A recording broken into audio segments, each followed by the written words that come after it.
Знаешь, о чем я сегодня задумалась? Мы бережем телефон, покупаем чехол, ставим защитное стекло, следим за зарядкой. Мы даже обслуживаем нашу машину, вовремя меняем масло, переживаем за каждую странную лампочку на панели.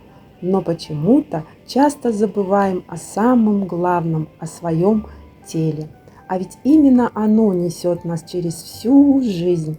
Тело каждый день разговаривает с нами через энергию, через сон, через настроение, через самочувствие. И если мы его слышим, оно служит нам долгие годы. Если игнорируем, рано или поздно начинает говорить громче. Я все больше понимаю, забота о себе – это не роскошь и не эгоизм. Это благодарность своему телу за то, что оно каждый день делает для нас то, о чем мы даже не задумываемся. Берегите себя, другого тела у нас не будет.